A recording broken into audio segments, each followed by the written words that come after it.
mengoreksi setiap kehidupan kami. Kami percaya Engkau hadir di dalam setiap itu pergumulan kami. Kami harus berserah kepada Tuhan, karena kami tahu di saat kami berderang Tuhan hadir untuk memperlengkapi setiap kehidupan kami. Haleluya Tuhan. Haleluya. Di saat ku bergebah berat, kami ingat kamunya Tuhan. Ku ingat ku punya Tuhan. Hanya Kau yang paling peduli. Keadaan yang ku alami di saat ku hilang harapan, kami berlari pada Tuhan. Ku berlari pada Tuhan. Hanya Kau yang paling mengerti. Jangan terbuang yang pasti, seperti tangan berkuasa, mengubah apa yang buruk menjadi kawan Tuhan. Ku percaya Kau sanggup pulihkan kehidupanku, sehingga rencanamu yang sempurna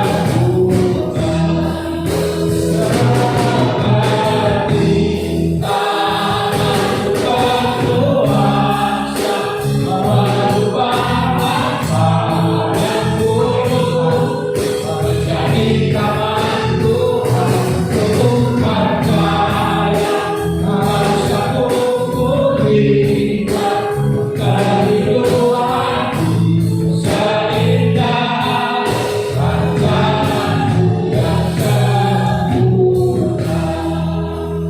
Usia ini bukan hanya sekedar lahir dari pikir kita saja, tetapi yakinlah, saya kita percaya kita punya masalah bagaikan pada perasaan, tetapi yang kita lakukan ini bukan hanya lips, tetapi dari hati kita yang terdalam.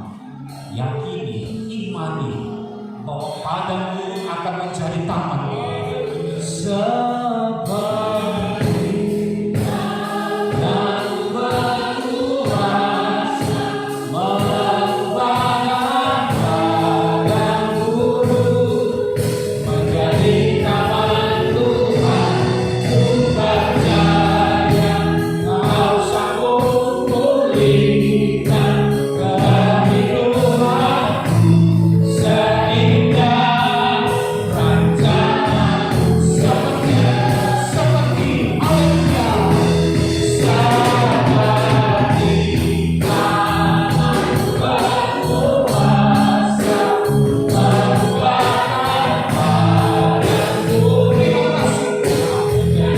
kehidupanku, sehingga rencanamu yang sempurna, rencanamu yang Demi kemurahan Allah pada malam hari ini, kami mengimani apa yang kami izinkan Tuhan, bahwa rancangan Tuhan adalah rancangan yang sempurna.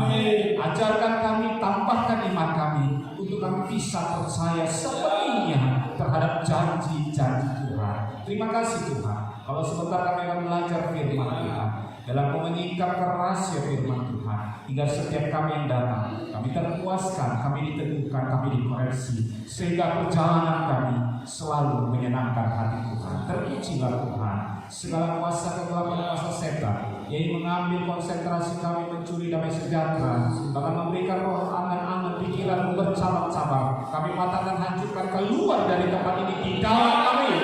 keluar dari pikiran kami di dalam nama Yesus. Terima kasih Tuhan. Dengan kekuatan dan kemenangan daripada Tuhan, kami mau menerima dan satu firman di dalam nama Tuhan Yesus kami berdoa. Amin. Silakan Ibu Bapak Ibu. Saya mengucapkan selamat malam, salam damai sejahtera bagi kita semua. Shalom. Saya percaya malam hari ini malam yang penuh dengan keberkatan karena kita hidup dalam kemurahan Allah. Amin. Hidup kita adalah hidup karena kemurahan Allah. Semua yang kita bisa miliki itu semua anugerah terindah yang Tuhan berikan. Walaupun setiap kita pasti ditandai dengan pergumulan, karena kalau tidak ada pergumulan mungkin kita sudah melupakan Tuhan. Tetapi lewat pergumulan, lewat masalah, lewat apapun yang kita hadapi, biarlah kita semakin mencintai Tuhan, semakin dekat kepada Tuhan. Ya, berbahagia kita seberapa kita yang sudah hadir dan kita bisa memanfaatkan kesempatan ujian yang tadi kita naikkan bahwa berjuanglah demi mencapai keselamatan, ya. Karena keselamatan itu bukan hal yang main-main. Memang keselamatan itu adalah anugerah, adalah hal yang diberikan secara cuma-cuma. Tetapi keselamatan itu bukanlah hal yang remeh. Keselamatan itu harus kita kerjakan dengan maksimal. Tanpa adanya kekuatan daripada Roh Kudus, kita tidak mungkin mampu mengerjakan. Kita sering jenuh-jenuh menghadapi masalah, kita sering jenuh, kita pusing, kita sering tidak bisa berkata apa-apa, sering sedih melihat hal-hal yang negatif, mungkin hal-hal yang tidak sesuai dengan harapan kita. Tetapi demi kemurahan Allah, kalau hari ini kemarin kita sudah merenungkan firman Tuhan, kita sudah mendengar firman Tuhan, bahwa dinyatakan bahwa kita dahulu yang bukan umat Tuhan sekarang sudah menjadi umat Tuhan karena pengerjaan, karena proses yang kita nikmati. Oleh sebab itu jangan berhenti, tetapi karena kemurahan Allah kita bisa mengerjakan segala sesuatunya. Amin. Haleluya. Saya rindu juga kita memiliki antusias dalam mendengar firman Tuhan. Mari bersama, kalau kemarin kita sudah mendengar semua karena kemurahan Allah, malam hari ini kita akan mendengar tetaplah dalam kemurahan Allah. Kita buka dalam Roma pasal yang ke-11. Roma pasal yang ke-11. Roma 11 ayat 11 sampai yang ke-24. Roma pasal 11 ayat 11. Demikian firman Tuhan, perikop Israel tersambung, bangsa-bangsa lain selamat. Maka aku bertanya, adakah mereka tersambung dan harus jatuh? Sekali-kali tidak. Tetapi oleh pelanggaran mereka, keselamatan telah sampai kepada bangsa-bangsa lain, supaya membuat mereka cemburu. Sebab jika pelanggaran mereka berarti kekayaan bagi dunia, dan kekurangan mereka kekayaan bagi bangsa-bangsa lain, terlebih-lebih lagi kesempurnaan mereka. Aku berkata kepada kamu, hai bangsa-bangsa bukan Yahudi, justru karena aku adalah rasul untuk bangsa-bangsa bukan Yahudi, aku menganggap hal itu kemuliaan pelayananku, yaitu kalau aku dapat membangkitkan cemburu di dalam hati kaum sebangsaku menurut daging dan dapat menyelamatkan beberapa orang dari mereka. Sebab jika penolakan mereka berarti perdamaian bagi dunia, dapatkah penerimaan mereka mempunyai arti lain daripada hidup dari antara orang mati? Jikalau roti sulung adalah kudus, maka seluruh adonan juga kudus. Dan jikalau akar adalah kudus, maka cabang-cabang juga kudus. Karena itu, apabila beberapa cabang telah dipatahkan, dan kamu sebagai tunas liar telah dicangkokkan di antaranya dan turut mendapat bagian dalam akar pohon zaitun yang penuh getah, janganlah kamu bermegah terhadap cabang-cabang itu. Jikalau kamu bermegah, ingatlah bahwa bukan kamu yang menopang akar itu, melainkan akar itu yang menopang kamu. Mungkin kamu akan berkata, ada cabang-cabang yang dipatahkan supaya aku dicangkokkan di antaranya sebagai tunas. Baiklah, mereka dipatahkan karena ketidakpercayaan mereka, dan kamu tegak tegak tercacat karena iman. Janganlah kamu sombong, tetapi takutlah, sebab kalau Allah tidak menyayangkan cabang-cabang asli, Ia juga tidak akan menyayangkan kamu. Sebab itu perhatikanlah kemurahan Allah dan juga kekerasannya, yaitu kekerasan atas orang-orang yang telah jatuh, tetapi atas kamu kemurahannya, yaitu jika kamu tetap dalam kemurahannya, jika tidak, kamu pun akan dipotong juga. Tetapi mereka pun akan dicangkokkan kembali jika mereka tidak tetap dalam ketidakpercayaan mereka, sebab Allah berkuasa untuk mencangkokkan mereka kembali. Sebab jika kamu telah dipotong sebagai cabang dari pohon zaitun liar dan bertentangan dengan keadaan itu, kamu telah dicangkokkan pada pohon zaitun sejati. Terlebih lagi mereka ini, yang menurut asal mereka akan dicangkokkan pada pohon zaitun mereka sendiri. Amin. Tema pemberitaan firman Tuhan malam ini saya ambil dari ayat yang ke-22 ya, di bagian yang terakhir, tetapi atas kamu kemurahannya, yaitu jika kamu tetap di dalam kemurahannya. Nah, kita bisa melihat dari perikop pembacaan firman Tuhan di sini dengan perikop Israel bersama bangsa-bangsa lain selamat. Ini bercerita bagaimana bahwa bangsa Israel sebenarnya adalah bangsa pilihan, ya, bangsa yang dikasihi Tuhan, bangsa yang sangat dicintai Tuhan. Tetapi kita mengetahui sekarang, ya, bahwa bangsa Israel belum percaya kepada Tuhan Yesus itu sebagai Mesias, Tuhan Yesus sebagai Kristus yang diutus, yang sudah datang ke dunia sebagai Allah. Mereka hanya percaya Yesus sebagai manusia biasa, lahir dari manusia, dan pekerjaan orang tuanya adalah tukang kayu. Tetapi di sini kita boleh melihat kalau di ayat yang 11 berkata, adakah mereka tersandung dan harus jatuh? Sekali-kali tidak. Tetapi oleh pelanggaran mereka, ya, oleh pelanggaran mereka, keselamatan telah sampai kepada bangsa lain supaya membuat mereka cemburu. Keselamatan kita terima saat ini bagi setiap orang yang percaya kepada Tuhan Yesus. Itu merupakan dampak dari pelanggaran, dampak dari ketidakpercayaan umat Israel. Jadi anugerah itu kita bisa dapatkan. Sama seperti Selasa yang lalu saya berkata, di dalam seorang raja yang mengadakan perjamuan kawin, diundang orang-orang yang sudah diundang, tetapi mereka tidak dapat hadir. Sehingga dia berkata kepada hambanya, pergilah ke persimpangan, ke pinggir jalan, kemana saja, undanglah semuanya untuk memenuhi pesta perkawinan yang diadakan oleh raja tersebut. Ini bagaikan satu kesempatan, satu anugerah kemurahan yang kita terima bangsa-bangsa kafir, ya, bangsa-bangsa yang notabene bukan berasal dari suku Israel. Dulu kita tidak menjadi bagian dalam penyelamatan itu, tetapi karena bangsa Israel secara jasmani menolak Yesus sebagai Tuhan dan Juru Selamat, maka anugerah itu bisa kita terima. Ayat yang ke-12 berkata, sebab jika pelanggaran mereka berarti kekayaan bagi dunia, ya, dan kekurangan mereka kekayaan bagi bangsa-bangsa, terlebih-lebih lagi kesempurnaan mereka. Jika suatu ketika ini dalam proses penyatuan, bangsa Israel sedang diarahkan untuk bergabung, untuk bersatu dari seluruh dunia, dari seluruh daerah dimanapun mereka berada. Mereka hendak bergabung, dan mereka ketika mereka bergabung, genaplah sudah apa yang Tuhan nubuatkan, bahwa ketika kesatuan itu terjadi, maka disitulah akhir dari segala sesuatu.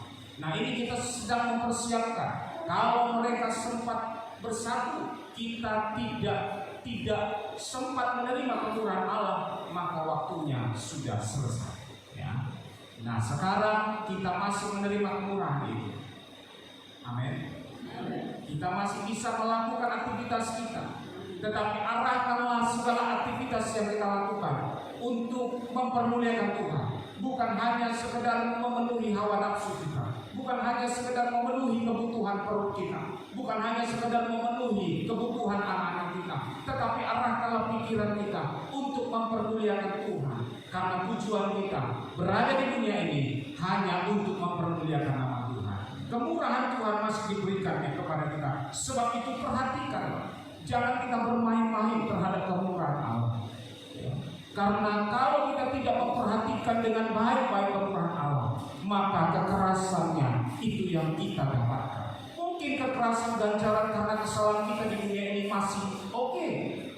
Kita masih diberi ganjaran sakit, ganjaran hal-hal yang tidak enak secara daging.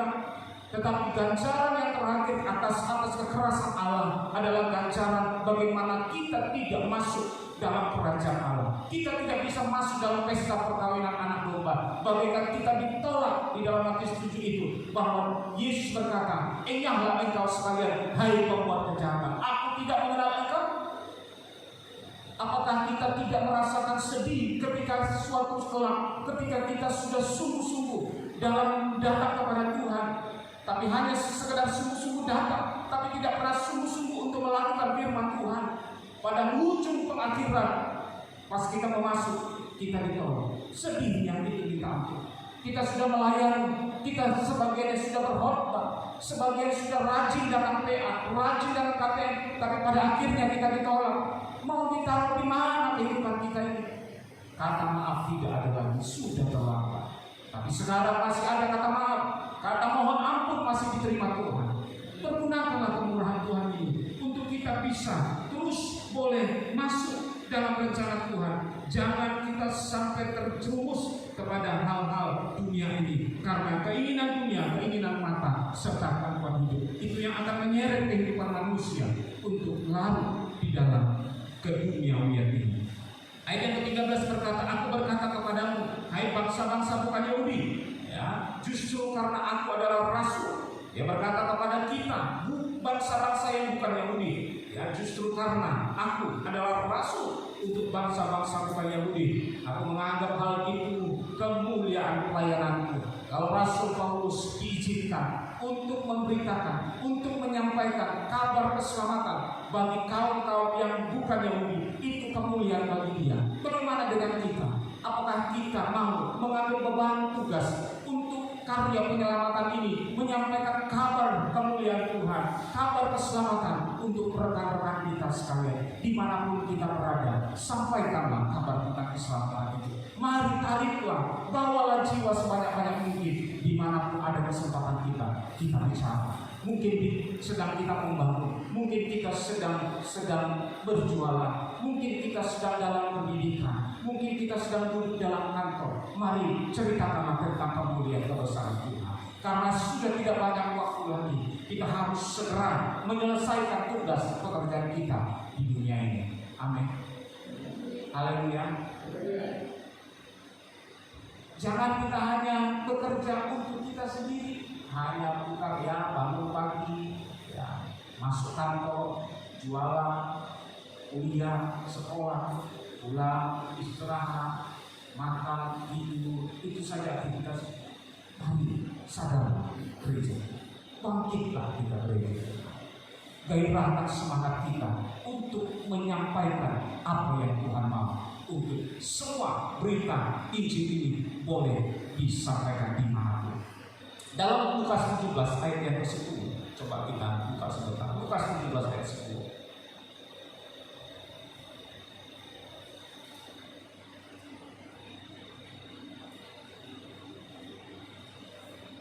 Lukas 17 ayat yang ke-10. Pasal 17 ayat yang ke-10, demikian firman Tuhan.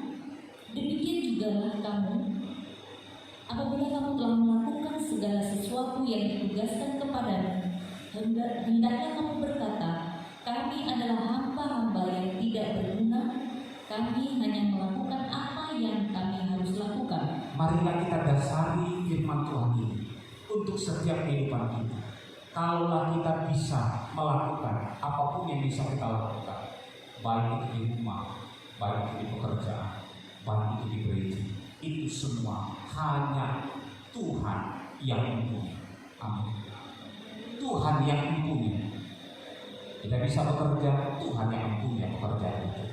Kita bisa melayani, Tuhan yang mempunyai pelayanan itu. Kalau kita menyadari kita adalah hamba yang tidak berguna, hanya menunaikan tugas yang Tuhan berikan, pasti di antara kita tidak ada saling tipu menipu, saling sakit hati karena langganan A lari ke langganan B, ya, karena jemaat A lari ke jemaat B. Tidak lagi menjadi fokus kita untuk sakit hati, untuk hal-hal perkara dunia, karena ke depan ini semua kita tinggalkan.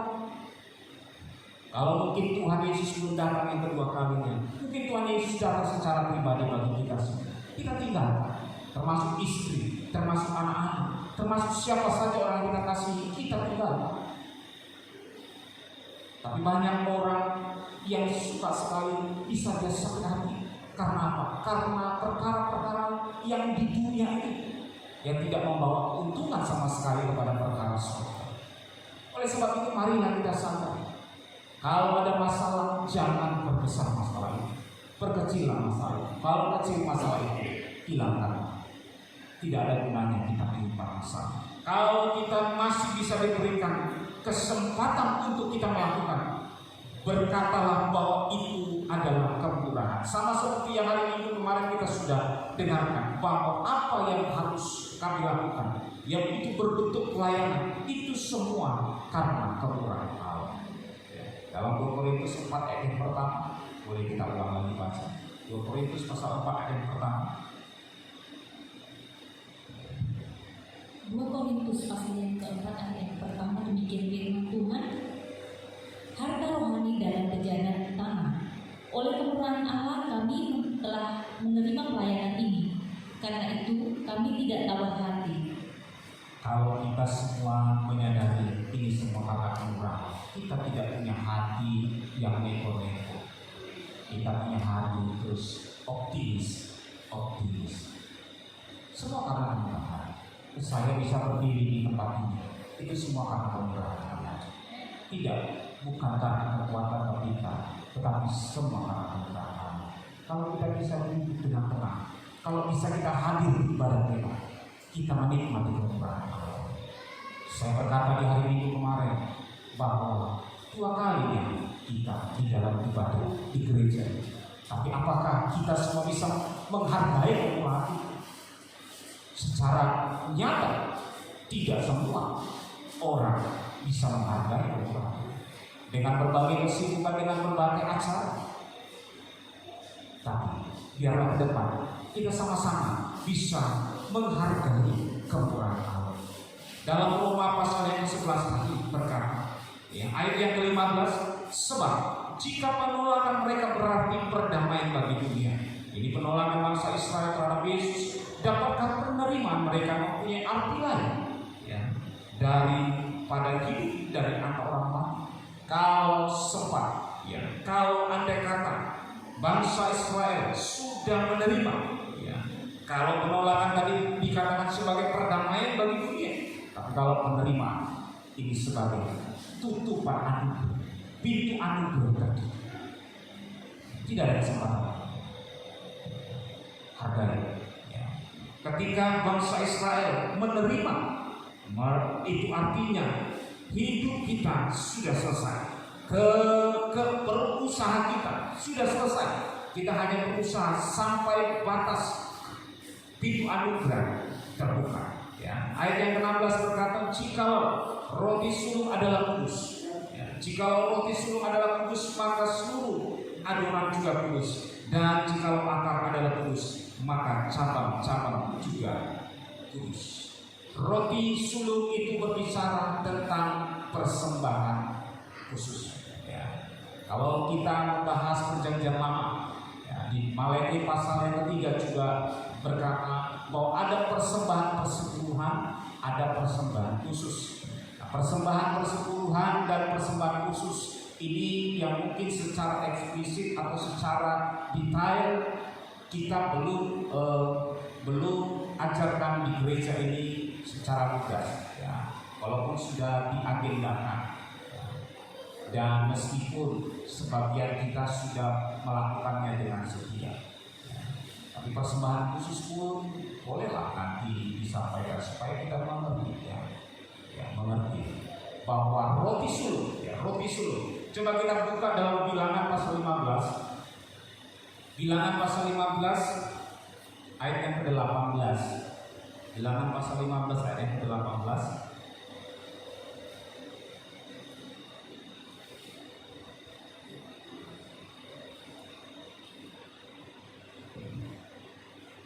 Bilangan pasal 15 ayat yang ke-18, demikian firman Tuhan.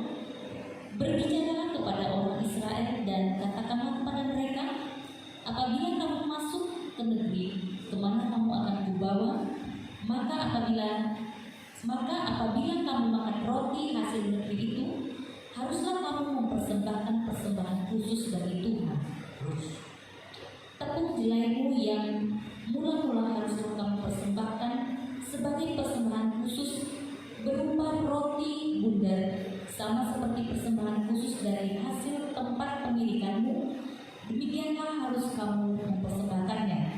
Dari tepung jelaimu yang mula-mula haruslah kamu menyerahkan persembahan khusus kepada Tuhan turun-temurun.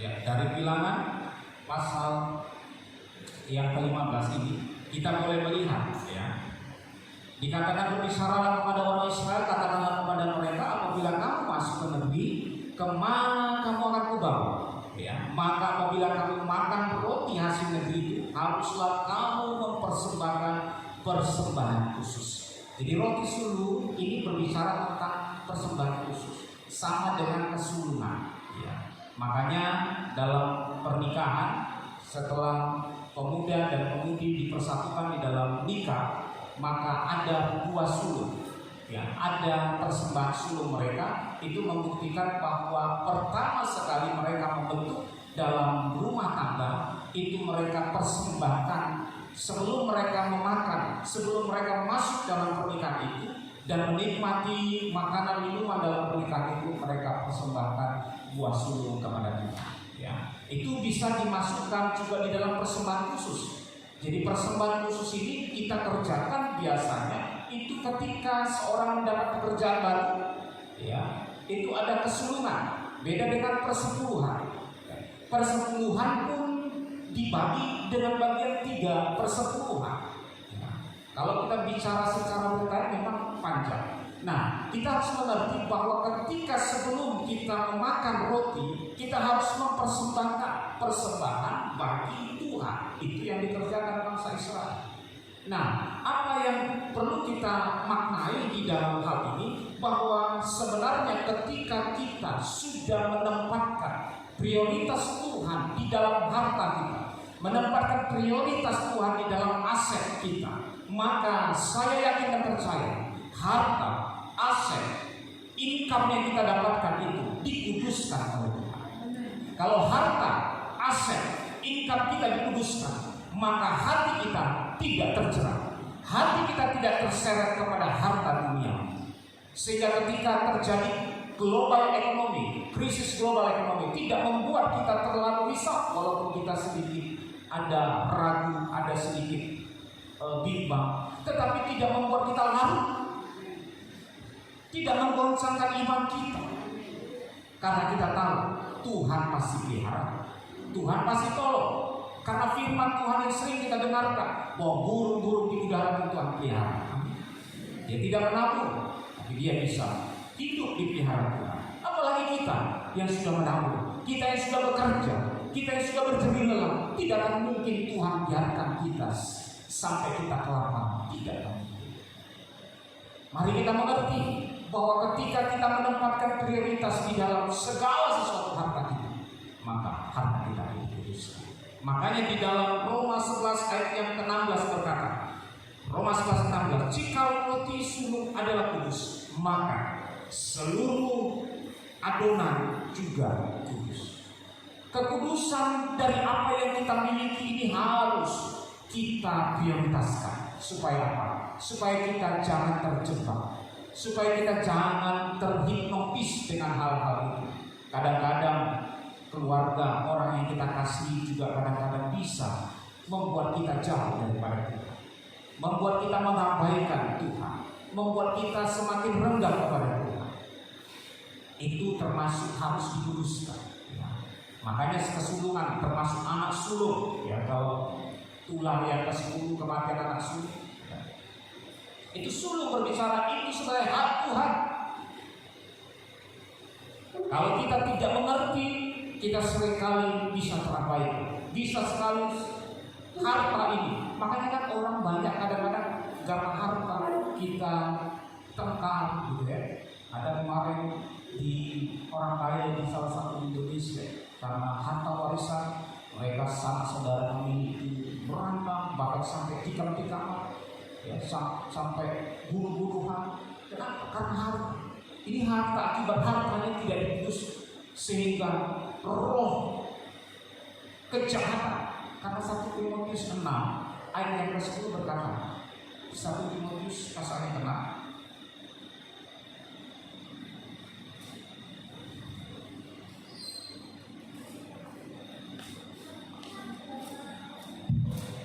1 Timotius 6 ayat yang ke-10.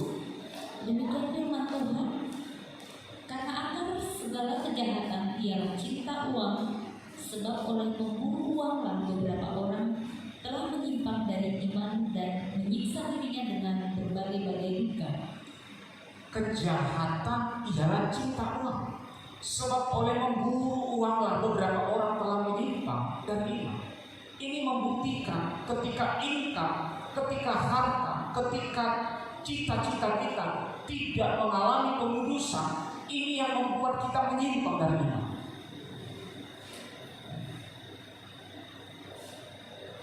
Saya ada dalam pelayanan pribadi kemarin saya berkata,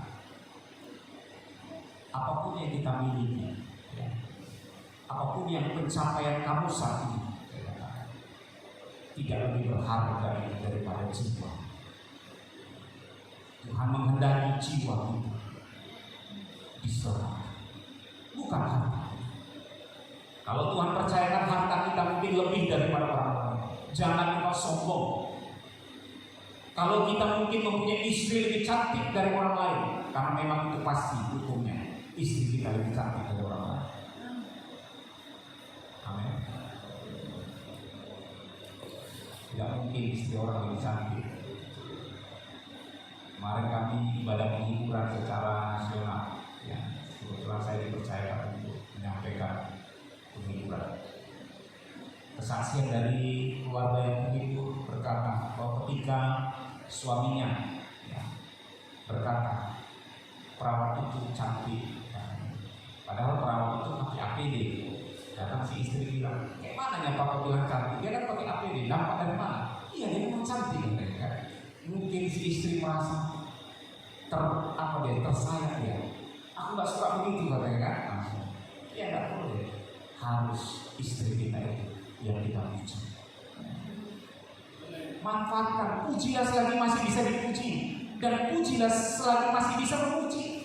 Karena akan ada waktu tiba kita tidak bisa dipuji dan kita tidak bisa memuji.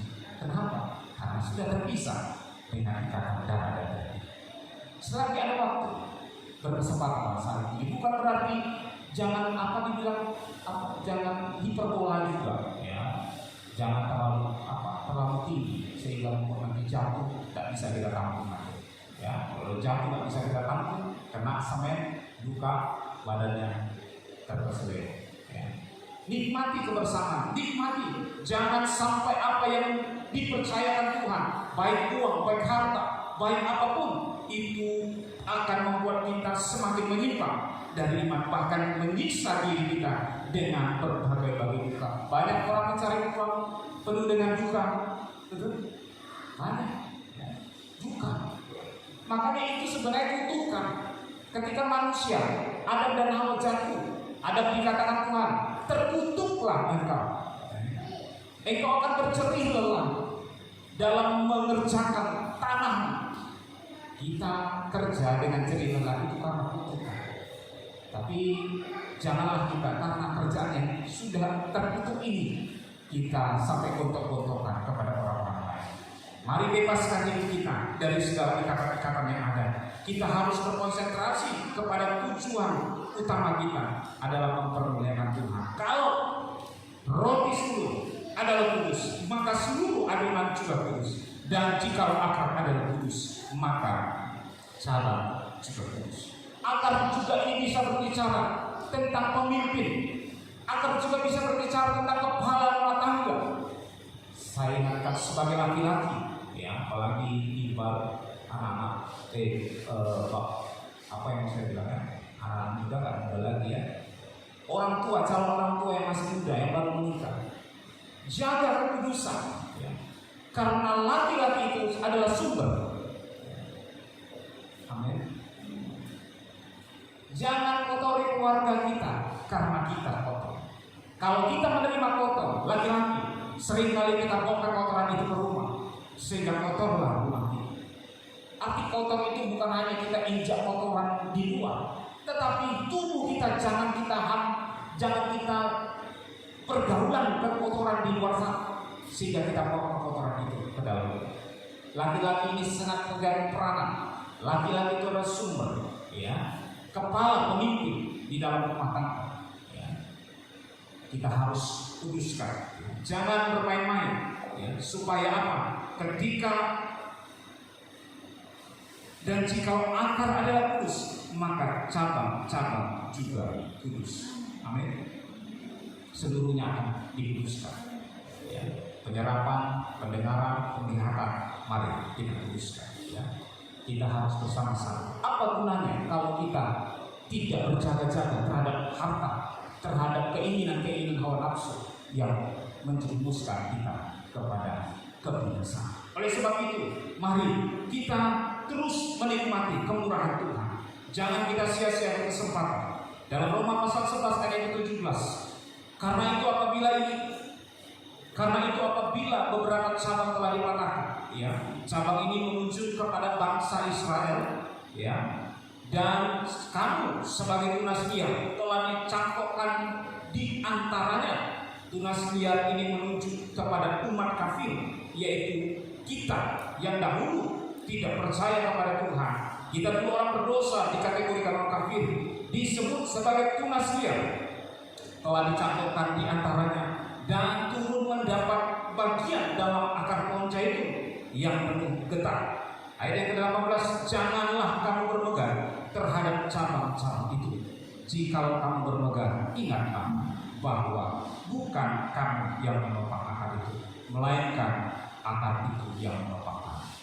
Kalau kita diberi kesempatan untuk dicangkokkan kepada pokok itu, kepada pohon itu, bukan karena kita hebat.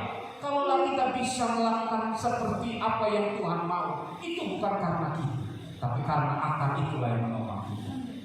Karena sumber itulah yang menopang kita. Makanya kita terus melekat kepada pokok itu. Jangan kita sempat terpisah dari pokok itu, karena kita dahulu terpisah, kita dicangkokkan dan kita mendapat bagian, ya, mendapat bagian dalam akar pohon zaitun yang penuh getah itu, ya. Oleh sebab itu marilah kita terus menikmati, ya. Mungkin kamu akan berkata, ayat yang ke-19, mungkin kamu akan berkata, ada cabang-cabang yang dipatahkan supaya aku dicangkokkan di antaranya sebagai kita. Cabang-cabang yang dipatahkan ini menuju kepada bangsa Israel yang menolak percaya kepada Tuhan Yesus, sehingga kita mendapatkan kesempatan untuk kita bisa menikmati dicangkokkan di pokok zaitun ini. Kalau kita bisa bandingkan, kita bisa kaitkan di dalam bagaimana kisah pokok anggur yang benar dalam Yohanes pasal yang ke-15, Yohanes pasal yang ke-15 ayat yang pertama sampai yang ke-8. Yohanes 15 ayat 1 sampai ke-8. Yohanes pasal yang ke-15 ayat yang pertama. Pokok anggur yang benar. Akulah pokok anggur yang benar dan Bapa pula pengusahanya. Setiap ranting padaku yang tidak berbuah dipotongnya, dan setiap ranting yang berbuah dibersihkannya, supaya ia lebih banyak buahnya, lebih banyak berbuah. Kamu memang sudah bersih karena firman yang telah kukatakan kepadamu.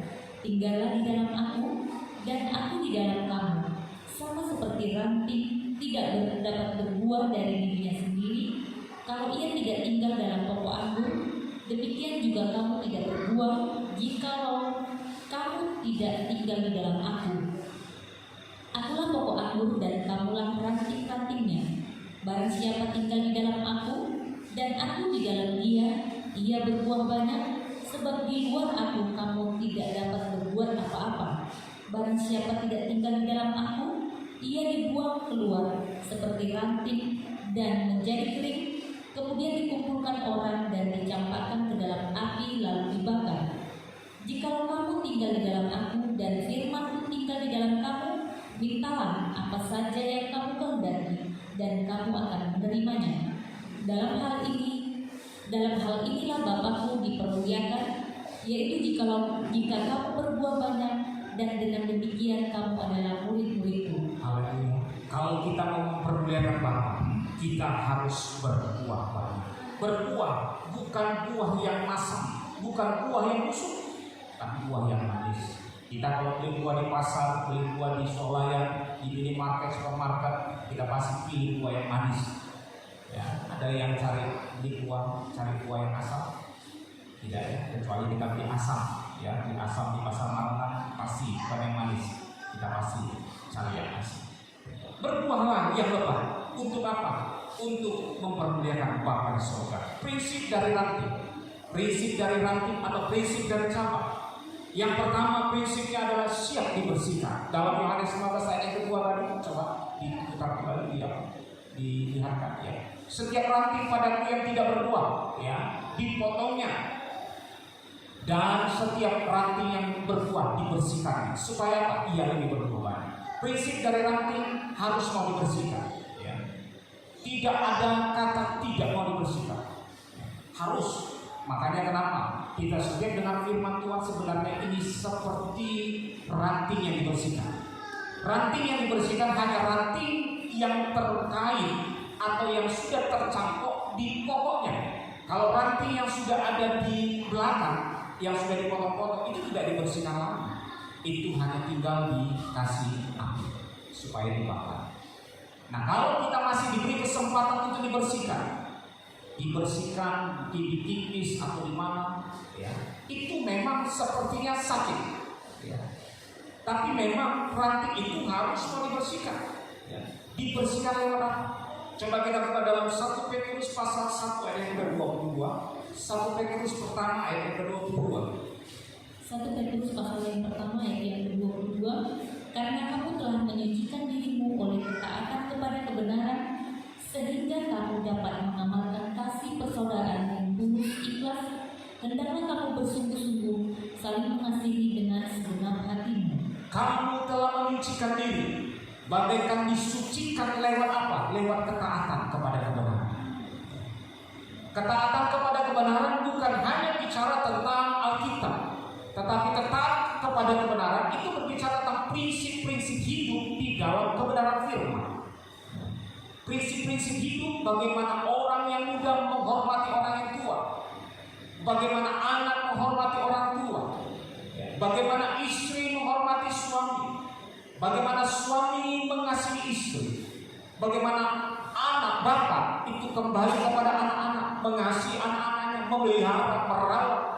Itu prinsip-prinsip kebenaran. Bagaimana anak-anak secara rohani taat kepada pemimpin secara rohani. Itu berbicara tentang pembersihan. Kalau kita bicara kita ranting pada pokok anggur yang benar, kalau kita tidak mau taat kepada pemimpin, tidak mau taat kepada orang tua, tidak mau taat kepada suami, dipertanyakan ranting apa kita? Ranting yang sudah diterpotong. Jangan kita menganggap kita ranting, tapi kita tunas liat yang belum dicampurkan. Kalau kita masih mau, walaupun mungkin ada rasa tidak enak, rasa sakit ketika dibersihkan, tapi ketika berkata, kami adalah hamba-hamba yang hanya melakukan apa yang harus kami lakukan. Aman semuanya aman. Tidak ada sanksi pun menyinggung, semuanya ya. Mari kita bersama dua rantai, ya Allah. Haleluya. Hanya satu suara, tidak ada unek-unek yang lain. Satu menyambung, langsung kita bersama-sama. Supaya apa? Supaya ketika kita bersama-sama, pasti kemuliaan kita ini ada restorasi, ada pekerjaan kita yang luar biasa. Saya yakin dan percaya pelayanan kita ke depan semakin maju kalau kita masing-masing mau disucikan lewat ketaatan kita. Kalau ada masih hati-hati kita yang masih lumpuh, minta mohonlah orang tua supaya hati kita disucikan dan diperbaharui hari ke hari. Di dalam Yohanes, kembali kita dalam Yohanes 15 tadi, siap dibersihkan. Ayat yang ketiga, Yohanes 15 tadi, ayat yang ketiga. Oh, kamu memang sudah bersih karena firman yang telah kukatakan kepadamu. Ya. Firman ini sanggup membersihkan kita. Kalau dalam Efesus 5 ayat yang ke-26 berkata, firman dan air, ya, itu yang membersihkan kehidupan kita. Supaya apa? Supaya kita tidak bercacat, tidak bernoda. Sebagai mempelai perempuan yang Kristus, kita harus tidak bercacat dan tidak bernoda. Dipersiapkan untuk bersanding sebagai mempelai wanita, menjadi mempelai wanitanya Tuhan Yesus. Nah, prinsip dari ranting yang pertama adalah siap dibersihkan. Dari prinsip ranting yang kedua adalah melekat pada batang. Melekat pada batang, tinggal di dalam aku. Ayat yang keempat, tinggallah di dalam aku dan aku di dalam kamu. Sama seperti ranting tidak dapat berbuah. Perhatikan, ranting tidak dapat berbuah. Jadi kalau kita terpisah dari pokok anggur, itu buah yang kita hasilkan itu buah main-mainan, itu buah palsu. Tapi buah asli harus terikat, terkait, tercangkok di pokoknya, ya, berbuah dari dirinya sendiri. Kalau dia tidak tinggal pada pokok anggur, demikian juga kamu tidak berbuah. Demikian juga kamu tidak berbuah jika kamu tidak tinggal di dalam aku. Tidak mungkin kita berbuah, tidak mungkin kita berbuah kalau kita berada di luar Tuhan. Oleh sebab itu, tinggal dalam aku itu menunjuk pada persekutuan yang terus menerus, ya, terus menerus. Jangan kita abaikan. Ada ibadah minggu, datang. Ada ibadah PA, datang. Ada ibadah KTM, datang. Ada doa rantai, datang. Datang di mana? Datang dalam grup. Ya.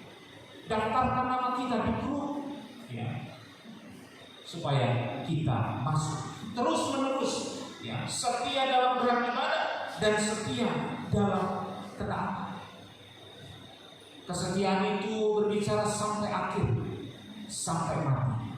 Tidak menuju 5 tahun, 10 tahun, tapi sampai akhir kita mau terus hidup di dalam persekutuan, di dalam persekutuan berita Injil dan di dalam persekutuan roh.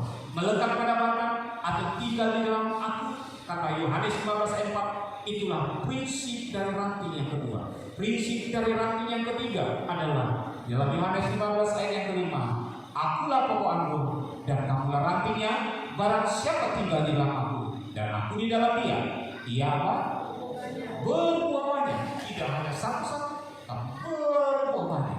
Berbuah banyak itu berarti menjadi gampang. Kita bisa memuaskan orang banyak. Kita bisa dinikmati oleh orang banyak. Senyum kita bukan hanya kepada keluarga, tapi senyum kita kepada semua orang bisa dinikmati orang.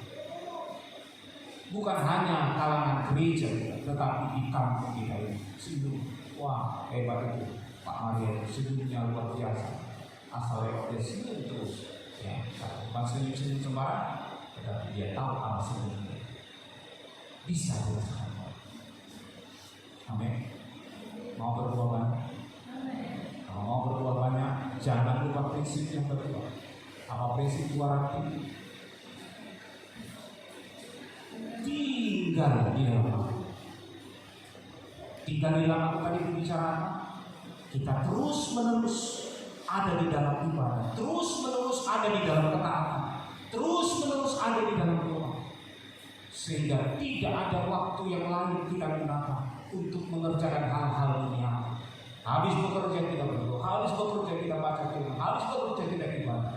Kalau kita isi waktu-waktu kosong kita dengan hal-hal rohani, saya yakin dan percaya hidup kita terus bertumbuh kepada Tuhan, bertumbuh dan buahnya itu yang bisa memberikan rasa kepada orang lain. Dalam Matius pasal yang ke-7, Matius pasal yang ke-7 ayat yang ke-16,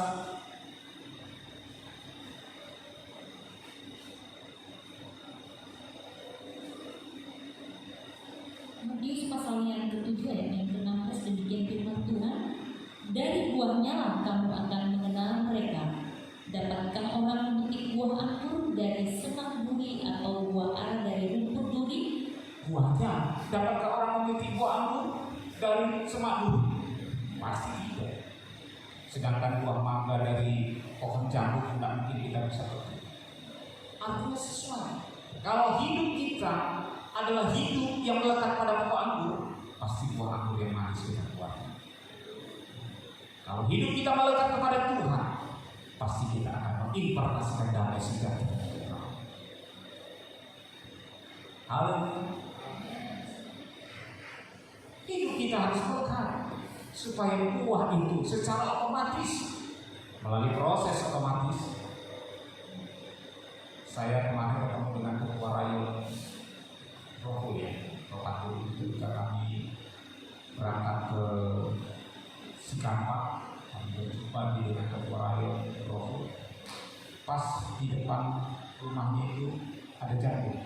Ya, jadi kalau ada tamu katanya jagung itu buahnya lebat, ya, tidak pernah berhenti berbuah. Pas di depan pintu rumah jamu air. Jadi kami datang akan menikmati jamu airnya dan enak. Dia berkata bahwa pohon ini pasti berbuah, lambat atau cepat pasti berbuah. Tergantung apakah kita sabar terhadap proses. Demikian kehidupan kita. Kalau kita mengikuti proses yang benar di dalam Tuhan, pasti kita berbuah. Rindu berbuah bukan hanya buah pertobatan, tapi sampai kepada buah roh. Kalau berbuah pertobatan itu masih langkah ketiga dari tingkatan iman, 7 tingkatan iman.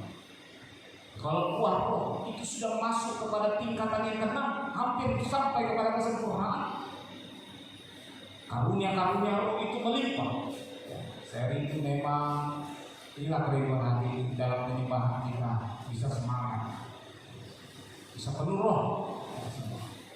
Oleh khususnya pelayan Tuhan, janganlah menyembah dengan kebiasaan, sembahlah Tuhan dengan segenap akal, kekuatan.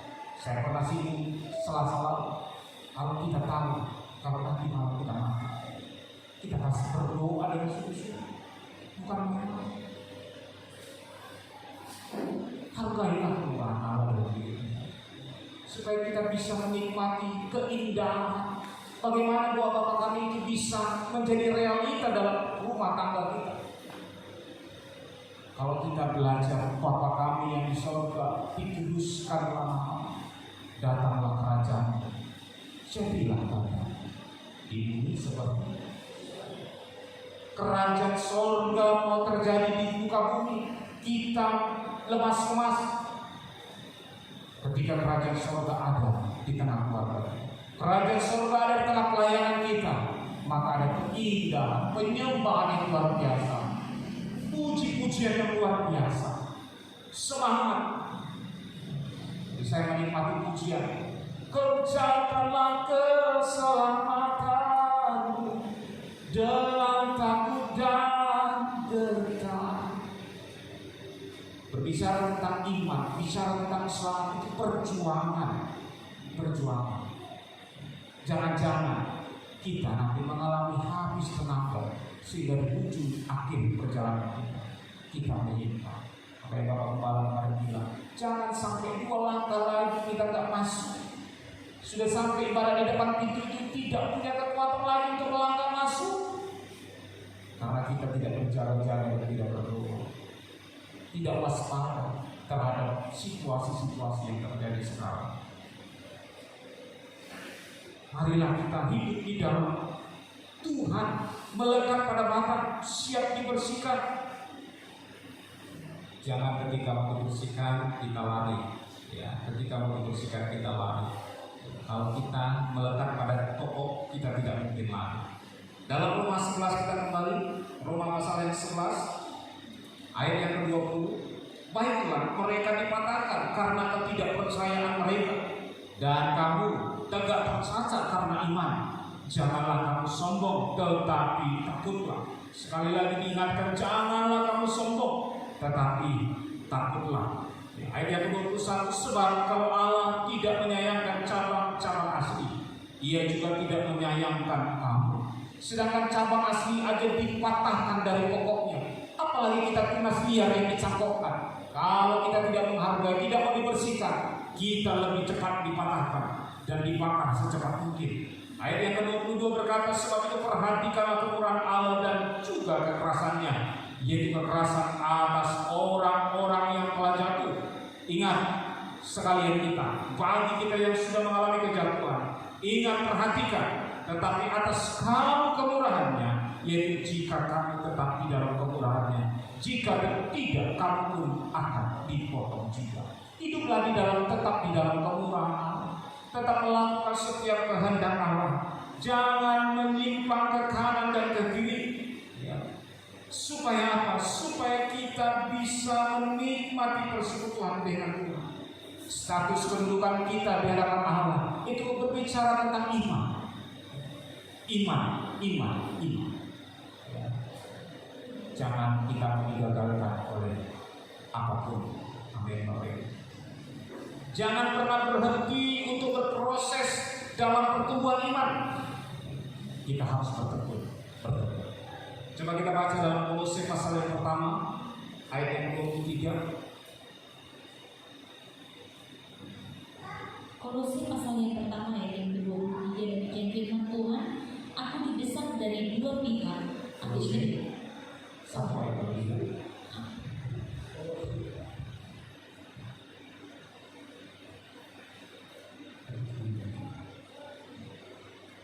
Kolose pertama ayat yang ke-23. Kolose 1 ayat 23. Sebab itu kamu harus bertekun dalam iman, tetap teguh dan tidak tergoncang, dan jangan mau digeser dari pengharapan Injil yang telah kamu dengar dan yang telah dikabarkan di seluruh alam di bawah langit, dan yang aku ini, Paulus, telah menjadi pelayannya. Orang yang menghargai kemurahan Allah, sekali lagi saya katakan, orang yang menghargai tetap dalam kemurahan Allah, dia harus bertekun dalam iman, tetap teguh dan tidak bergoncang. Jangan mau digeser dari pengharapan Injil yang telah kita dengar. Apa yang Injil yang kita sudah imani, apa Injil yang sudah kita dengar dari sejak dahulu, jangan mau digeser. Tetap bertekun dalam iman. Jangan mau mendengar hal-hal yang mengakibatkan kita bergeser dari pengharapan Injil akan Allah. Coba kita lanjut pasal 2 ayat yang 7. Hendaklah kamu berakar di dalam Dia dan dibangun di atas Dia. Hendaklah kamu bertambah teguh dalam iman yang telah diajarkan kepadamu, dan hendaklah hatimu melimpah dengan syukur. Hendaklah kamu bertambah teguh di dalam iman. Iman ini sangat penting, sehingga ketika datang pun teguran, itu sebenarnya menyehatkan iman kita. Coba buka dalam Titus pasal yang pertama.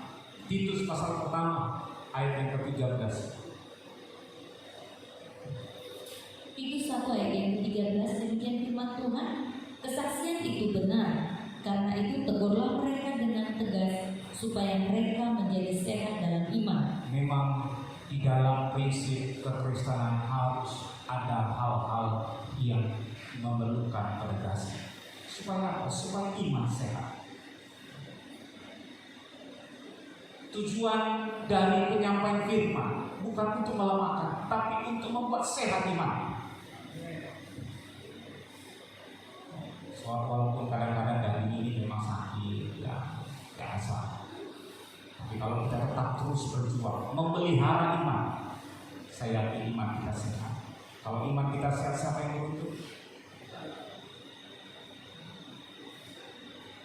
Yang punya iman itu yang beruntung. Kami hanya melarang, dan kami tetap membina iman kami. Kami bukan mau seperti kondektur, medan, kami bukan mau. Ketika kami mengarahkan iman, kami pun harus membangun, supaya kita bersama-sama menikmati pesta perjamuan tahun. Saya memang harus mengakui bahwa Tuhan kita adalah Tuhan yang sabar, sangat sabar. Panjang sabar Tuhan adalah kesempatan kita. Jangan sia-siakan Bapak Ibu, jangan sia-siakan. Pesankanlah kepada orang-orang yang lain, kepada suami kita, kepada istri kita, kepada tetangga kita yang jemaat di sini, supaya jangan menyia-nyiakan kesempatan ini. Hari Selasa memang ada dalam setiap hidup, tetapi hari Selasa pada tanggal 24 bulan 11 cuma ada hari ini saja. Selasa tahun depan pun belum tentu ada di tanggal 24 bulan 11, pasti tanggal 25 bulan 11. Dia akan maju satu hari, tidak akan berkesempatan hari yang sama.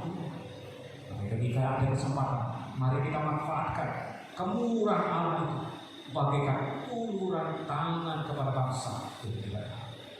Kita adalah bangsa-bangsa yang tidak taat, tapi janganlah kita hidup di dalam tidak taat. Tapi marilah kita berubah untuk menjadi pribadi yang taat. Ayat yang terakhir kita buka dalam Roma pasal yang 11 ayat yang ke-30 sampai ke-31. Kita sama-sama membacakan Roma pasal 11 ayat yang ke-30 sampai yang ke-31. Satu, ya kita baca bersama-sama. 1, 2, 3. Sebab sama seperti kamu dahulu tidak taat kepada Allah, tetapi sekarang oleh tidak taat mereka.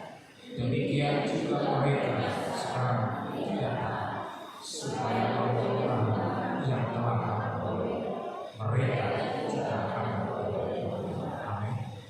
Kemurahan yang kita dapat akibat ketidaktaatan mereka, tetapi kemurahan yang kita dapat pun akan mengakibatkan kemurahan bagi mereka yang tidak taat. Oleh sebab itu manfaatkanlah kemurahan Tuhan supaya kita sama-sama masuk di dalam pesta perjamuan kerekaan. Mari sama-sama kita tutup Alkitab, kita akan menikmati perjamuan kudus dan biarlah kita bisa menemukan bagaimana prinsip-prinsip dari latih tadi, ya, supaya kita tetap menikmati, supaya kita jangan dipotong, supaya jangan dibakar, sehingga membuat semua yang kita kerjakan itu menjadi sia-sia.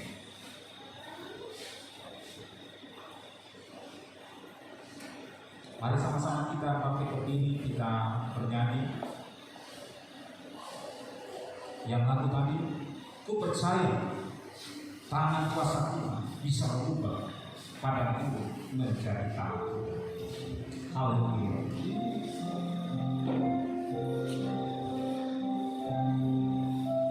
Di saat ku berlomba perang, ku ingat ku punya Tuhan. Hanya Kau yang paling peduli. Gak ada yang ku harapin. Di saat ku hilang harapan, ku berlari pada Tuhan. Hanya Kau yang paling mengerti jalan depan yang pasti.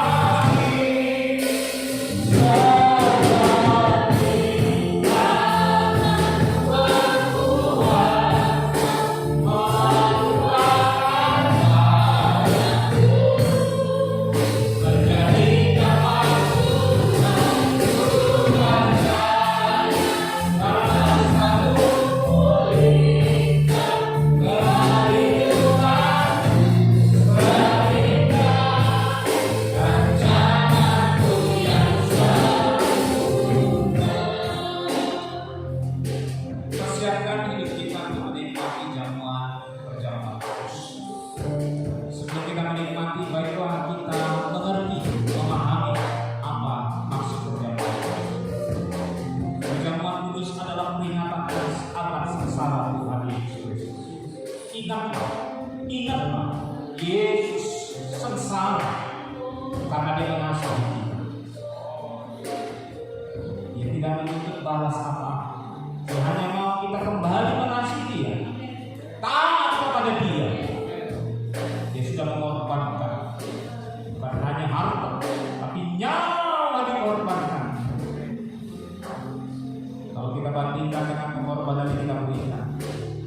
kita sudah berkorban harta?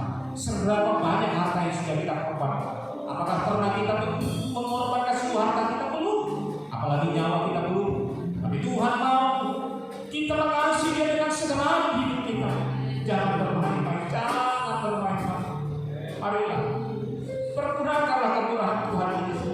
Pergunakanlah kemurahan. Nikmatilah sengsara Tuhan kita Yesus Kristus. Nikmatilah sengsara Tuhan kita Yesus Kristus. Perjamuan kudus adalah tanda perjanjian baru sekarang kepada kita untuk menebus dan mengampuni dosa kita. Dosa dan dosa sudah diampuni. Bersyukurlah, bersyukurlah. Dan perjamuan kudus adalah memperdamaikan hubungan kita dengan Tuhan dan kita dengan sesama. Jangan simpan kebencian. Sama siapapun jangan simpan kebencian. Hiduplah damai dengan semua. Kejarlah damai kepada semua. Jangan tinggal dalam kebencian. Tuhan tidak mau anak-anaknya mempelai perempuannya melimpah kebencian. Ampuni orang yang bersalah kepada. Ampuni orang yang menyakitimu. Sehingga ketika kita menikmati perjamuan ini, kita menikmati dengan hati yang penuh dengan syukur. Ya, benar-benar kita memahami arti perjamuan ini. Mari kita berdoa. Apakah di surga dikuduskanlah rahmat dan kerajaan jadilah kita. Kuduskanlah perjamuan kudus yang ada kami nikmati dan seluruh para pelayan-pelayan yang melayani dalam perjamuan kudus. Kuduskanlah mereka. Dan demikian kami juga dikuduskan di dalam nama Tuhan Yesus kami berdoa. Haleluya. Amin. Seperti tangan Tuhan kuasa menguatkan padaku, menjadi tangan Tuhan ku percaya kau selalu pulihkan kehidupanku sehingga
roti yang adalah gambaran tubuh Kristus di tangan kanan kita dengan tinggi-tinggi, dan dengarlah firman Tuhan.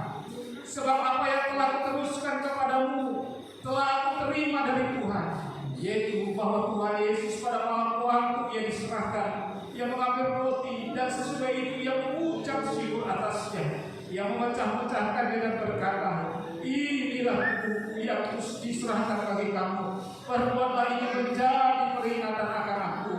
Percayakah kita bahwa apa yang kita akan pada tangan kanan kita adalah tubuh Kristus? Amin. Marilah kita makan bersama-sama di dalam nama Tuhan Yesus Kristus. Oh.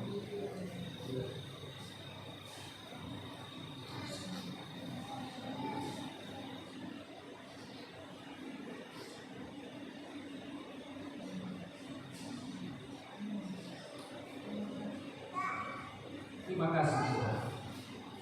Kami bersyukur, kami bersyukur. Mari kita mengangkat anggur di dalam sawar yang adalah gambaran darah Kristus. Di tangan kanan kita tinggi-tinggi dan dengar firman Tuhan. Demikian juga yang mengambil cawan, juga yang makan lalu berkata, cawan ini adalah perjanjian baru yang dimeteraikan oleh darahku. Perbuatlah ini setiap kali kamu meminumnya menjadi peringatan akan aku. Sebab setiap kali kamu memakan roti ini dan minum cawan ini, kamu memberitakan kematian Tuhan sampai Ia datang. Percayakah kita bahwa apa yang kita angkat pada tangan kanan kita adalah darah Kristus? Amin. Marilah kita minum bersama-sama di dalam nama Tuhan Yesus Kristus. Haleluya. Haleluya. Terima kasih Allahku. Kami mengucap syukur atas korban Tuhan pada kami. Untuk kesengsaraan yang Kau Tuhan. Terima kasih kami akan berdosa di Tuhan. Kami kasihnya sama yang Tuhan. Terima kasih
segala kepentingan, segala pikiran cabut, pikiran hawa, keserakahan, akan keinginan daging, aku memberikan katakan hancurkan di dalam kami. Kuduskan kami, para pria-pria kuduskan kami Tuhan, wanita-wanita juga kuduskan Tuhan, anak-anak semua kuduskan Tuhan. Oh Tuhan, kebencian kekudusan juga yang kami harapkan Tuhan. Jika kami menyelesaikan akhir pertandingan kami berada pada garis akhir dari kami mendapatkan mahkota. Terima kasih. Saya dapat terima Tuhan. Dalam hari-hari yang lain terus kami menggaungkan firman Tuhan dalam hidup kami, dalam pekerjaan pendidikan kami, di dalam rumah kami, dalam nama Yesus kami berdoa. Haleluya. Mari kita menaikkan sebuah pujian bersama keselamatan.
Ujian perubahan firman Tuhan sudah kami dengar, Bapak semua sudah kami berikan. Biarlah semua menyenangkan hati kami. Bukan hanya dengan kuat bagi kami, pertama kebanggaan kami, pertama skill kami, tapi semua yang kami kurang.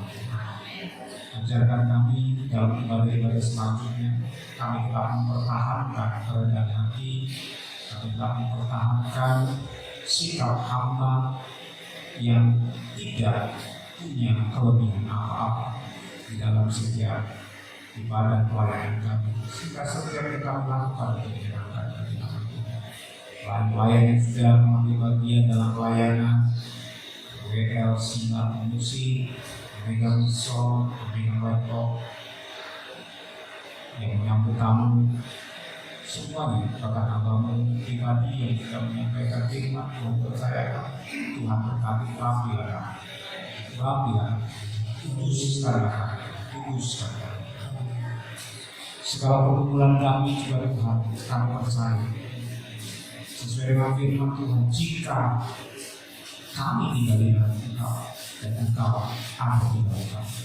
Firman berkata, mintalah apa saja. Kami meminta dan kami sudah menerima. sesuai dengan firman dalam Markus 11 berkata bahwa apapun yang engkau minta, percaya engkau sudah menerima. Kami menerima kesembuhan daripada kita menyerahkan Tuhan Roma.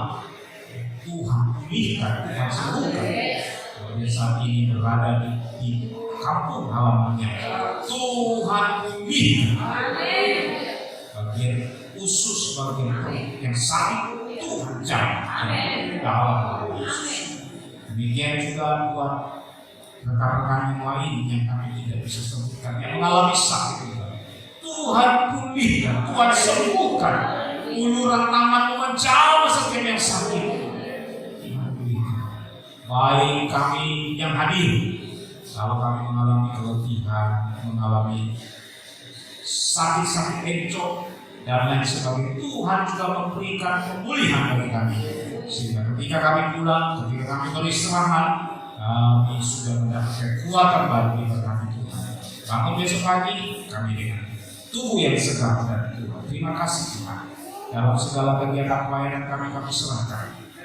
Dalam kegiatan ibadah KPM, kelompok-kelompok, baik juga Tuhan latihan, kasih emosi, ibadah pemuda, demikian ibadah minggu, dan ibadah anak remaja, dan ibadah raya satu, ibadah tiga, semuanya dalam beberapa Tuhan. Terima kasih Tuhan. Baik program gereja di tahun depan kami rindu renovasi di bagian-bagian atap, di bagian yang lain-lainnya Tuhan. Saya sebelum Tuhan datang, kalau kami bisa melakukan hal-hal sesuatu yang kami lakukan sehingga kami punya kesempatan, karena kami mau memanfaatkan kemurahan Tuhan, kami mau terus bekerja selagi kami masih siap. Terpujilah nama Tuhan. Dan percaya juga pemerintah kami, pemimpin kami, presiden kami, Bapak Presiden Jokowi, kami juga menyerahkan hidupnya dalam tangan Tuhan. Engkau berikan kekuatan, Engkau memberikan kesehatan dalam menghadapi berbagai macam gejolak yang terjadi di negara kami saat ini. Tuhan berhikmat baginya. Kami percaya Dia adalah pemimpin yang dipilih oleh Allah. Oleh sebab itu Tuhan menguatkan, mengokohkan pemerintah ini. Baik seluruh jajaran pemerintah, dari pemerintah pusat sampai pemerintah daerah. Tuhan yang tolong, Tuhan yang memberkati. Terpujilah nama Tuhan. Kami juga menyerahkan buat ketua sinode kami, pemimpin sinode kami, Bapak Peter Nabi Tunggu. Tuhan berikan hikmat bijaksana, bahkan uraian Tuhan semakin dahsyat dalam mengembangkan sinode yang ada, dalam mengembangkan hal-hal yang Tuhan percayakan dalam hidupnya. Semakin pakai, baik perangkat rakyat, perangkat daerah, dan perangkat pusat, semua Tuhan berkati. Seluruh gereja penyebaran Injil dari pusat, seluruh sampai daerah, pelosok-pelosok manapun, Tuhan berkati. Pakai gereja penyebaran Injil benar-benar mewartakan kebenaran, suara kenabian, yaitu suara Injil kebenaran. Terima kasih Tuhan. Hamba-hamba Tuhan, para misionaris, para orang-orang hamba-hamba yang dimanapun mereka melayani, Tuhan tetap kuatkan, teguhkan pengharapan mereka, gairahkan, tetap semangat, walaupun mungkin masih mengalami badai-badai percobaan, ujian, tapi kami tetap percaya Tuhan pasti berubah pada menjadi hamba Tuhan. Bapak Ibu Gembala kami serahkan, Tuhan kuatkan, Tuhan sehatkan. Bagian-bagian yang mengalami korban fisik, Tuhan juga pulihkan di dalam nama Yesus. Harapan-harapan mereka, impian-impian mereka, Tuhan yang menjadikan. Ketika keadaan siang dipulihkan, maka keadaan seperti bermimpi. Kami sangat bersuka cita karena Tuhan sudah menjawab segala doa dan permohonan kami. Kami adalah manusia yang terbatas. Kami menyerahkan kepada Engkau Allah yang tidak terbatas. Terima kasih Tuhan, terima kasih. Saya percaya semua yang kami harapkan sudah Tuhan jawab. Kami menunggu waktu Tuhan yang berikan. Kampung kami sudah kami doakan. Kampung yang penuh dengan kemuliaan, kampung yang penuh dengan pertobatan di dalam nama Yesus. RT RW, para masyarakat penduduk, kelompok kaum suku dan bagian-bagian semuanya Tuhan jamah. Kami berdoa Tuhan, buat seluruhnya Tuhan. Tuhan nyatakan kemuliaan Tuhan. Tuhan, terima kasih. Terima kasih. Kalau sebentar kami akan berpisah satu dengan yang lain, Tuhan menghantar kami. Tuhan memimpin kami sebagaimana meninggalkan kami dengan selamat di depan ini. Dan demikian juga sampai kepada masing-masing dengan selamat dan damai sejahtera daripada Tuhan. Terpujilah nama Tuhan. Inilah syukur kami, inilah doa kami yang kami panjatkan kehadiran kita. Sempurnakan di dalam nama Tuhan Yesus kami berdoa dan bersyukur. Mari umat Tuhan kita sama-sama menerima berkat daripada Tuhan. Tuhan memberkati engkau dan Tuhan melindungi engkau. Tuhan menyinari engkau dengan wajahnya dan memberikan engkau kasih karunia. Tuhan menghadapkan wajahnya kepadamu dan memberikan engkau damai sejahtera. Ulanglah Allah berkat damai sejahtera daripada Allah Bapa, Anak dan Roh Kudus yang menyertai, memimpin dan memelihara kita sejak malam hari ini sampai Maranatha. Tuhan Yesus datang kedua kalinya menjemput sekalian kita masuk Yerusalem yang baru. Di dalam nama Tuhan Yesus Kristus kami berdoa dan bersyukur. Bapa terima kasih. Bapa